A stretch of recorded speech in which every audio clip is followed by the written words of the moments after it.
श्री सीतारामचंद्रभ्याम नमः। श्रीमद् वाल्मीकि रामायण प्रथम खंड। षट्त्रिश सर्ग। देवताओं का शिव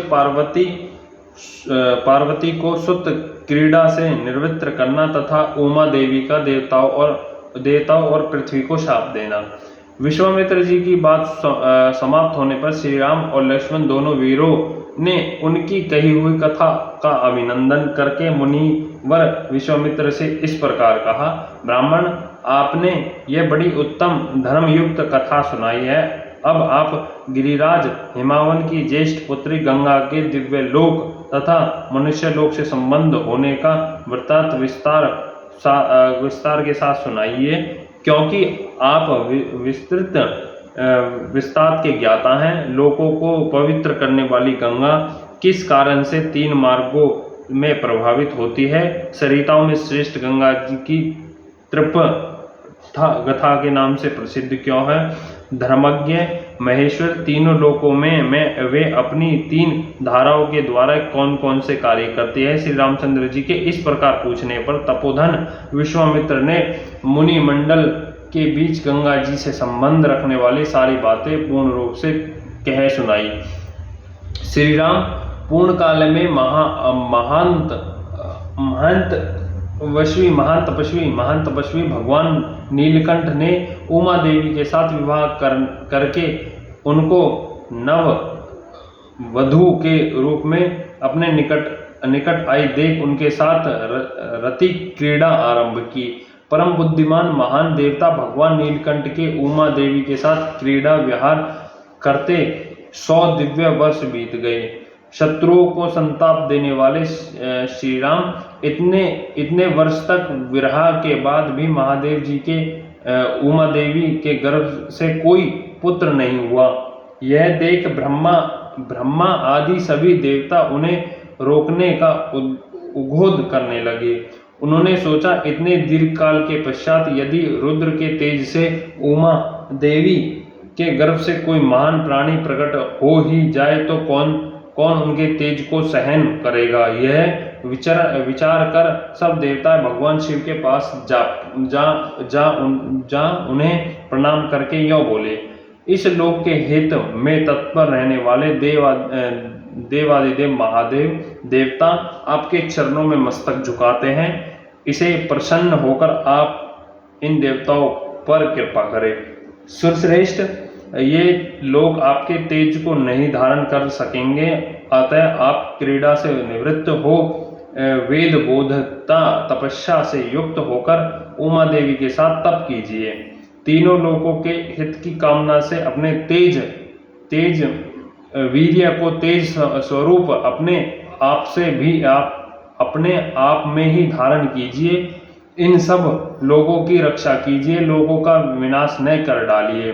देवताओं की यह बात सुनकर स्वर्ग लोक महेश्वर शिव ने बहुत अच्छा कहकर उनका अनुरोध स्वीकार कर लिया। फिर उनसे इस प्रकार कहा, देवताओं, उमा सहित मैं अर्थात हम दोनों अपने तेज से ही तेज को धारण कर लेंगे। पृथ्वी आदि सभी लोगों के निवासी शांति लाभ करे, किंतु सुरश्रेष्ठगण, यदि मेरा यह सर्वोत्तम तेज वीर्य शुभंध होकर अपने स्थान से स्खलित हो जाए तो उसे कौन धारण करेगा? यह मुझे बताइए। उनके ऐसा कहने पर देवताओं ने विश्वध्वज भगवान शिव से कहा, भगवान, आज आपका जो तेज सुबंध होकर गिरेगा उसे यह पृथ्वी देवी धारण करेंगी। देवताओं का यह कथन सुनकर महाबली देवेश्वर शिव ने अपना तेज छोड़ा, जिससे पृथ्वी और वनों सहित यह सारी पृथ्वी व्याप्त हो गई। तब देवताओं ने अग्निदेव से कहा, अग्नि, तुम वायु के सहयोग से भगवान शिव के इस महान तेज को अपने भीतर रख लो। अग्नि से व्याप्त होने वाले वह तेज श्वेत पर्वत के रूप में परिणित हो गया। साथ ही वहां दिव्य सरकंडों का वन भी प्रकट हुआ, जो अग्नि और सूर्य के समान तेजस्वी प्रतीत होता था। उसी वन में अग्नि जनित महान तेजस्वी कार्तिकेय का प्रभुव्रत हुआ। तदनंतर ऋषियों सहित देवताओं ने अत्यंत प्रसन्नचित्त होकर देवी उमा और भगवान शिव को बड़े भक्ति भाव से पूजन किया।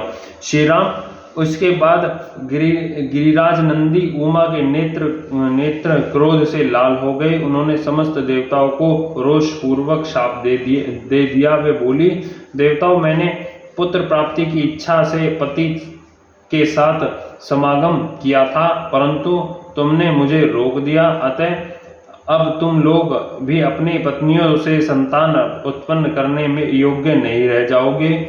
आज से तुम्हारी पत्नियां संतानोत्पत्ति नहीं कर सकेगी, संतानहीन हो जाएगी। सब देवताओं से ऐसा कहकर उमा देवी ने पृथ्वी को भी शाप दिया। भूमे तेरा एक रूप नहीं रह जाएगा, तू बहुतों की भार्या होगी। खोटी बुद्धि वाली पृथ्वी, तू चाहती थी कि मेरे पुत्र न हो, अतः मेरे क्रोध से कुपित होकर तू भी पुत्र जनित सुख का प्रसन्नता का अनुभव न कर सकेगी। उन सब देवताओं को उमा देवी के शाप से पीड़ित देख देवेश्वर भगवान शिव ने उस समय पश्चिम दिशा की ओर प्रस्थान कर दिया। वहां जाकर हिमालय पर्वत के उत्तम भाग में उसी के ऊपर शिखर पर उमा देवी के साथ भगवान महेश्वर तप करने लगे। लक्ष्मण सहित श्री राम, यह मैंने तुम्हें गिरिराज हिमावन की छोटी पुत्री उमा देवी का विस्तृत वृत्तांत बताया है, अतः मुझसे गंगा के प्रभु वार्त की कथा सुनो।